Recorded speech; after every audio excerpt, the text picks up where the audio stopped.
دوستای عزیز، بالاخره آمدیم در کنار یاری همیشگی و همکار ناب و تاب ما آقای بدیاله بکتاش که ایشان هم شخصی زحمتکش نگفته نمانه که امروز دستیار آشپزی ما هم هست.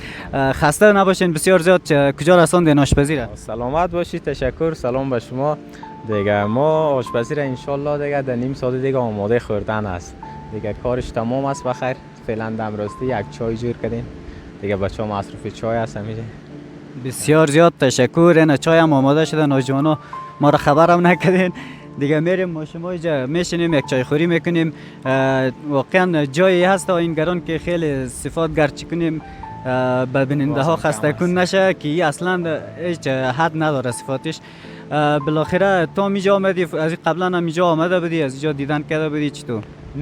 دیگه از ما اولین باری ما در درم اومدیم دیگه. واقعا جای بسیار لوکس، جای اساس، جای طبیعت دیگه. ما اینجا برای اولین بار است امروز اومدیم که البته خب باز هم تکرار میکنیم مهمان مدیر صفت الله نظری هستیم دیگه. امروز که دوستا اندوالا اومدیم که اینجا روز جمعه است دیگه، از فرصت استفاده کنیم. بسیار زیاد تشکر. واقعا دوستای عزیز، ما همیشه جاهای خوب و دیدنی و جاهایی که واقعا برای بیننده ها و حمایت کننده چینل ما و شما جذاب تمام میشه. همون تو جایا را انشالله در برنامه بعد هم که میریم و تصویرها و نمایشاتی از خود می داشته باشیم.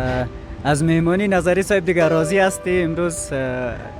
گرچه سرت کار کرد به او خاطر پرسان کردم. مشکل نیست، در حالت یک خاطره است دیگه. ما بسیار خوش هستیم، آرزویی را داریم که انشالله ما شما در کنار هم تمام جمعه ها دیگه در طول هفته هر روز که وقت داشتیم در جایی از اینکه خوبتر دیدنی دیگه حاصل باشیم. بسیار زیاد تشکر به بکتاش صاحب. واقعا همیشه زحمت کشیده، حمایت کرده ما را از هر نگاه دیگه. بسیار زیاد ممنون. انشالله امروز هم با هم هستیم.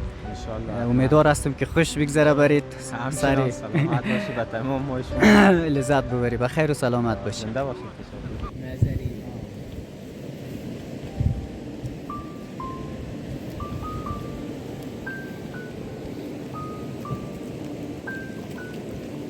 بیاین.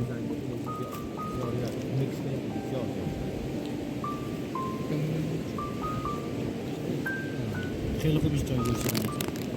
نه ترید چه داشت بالای مسید که بود.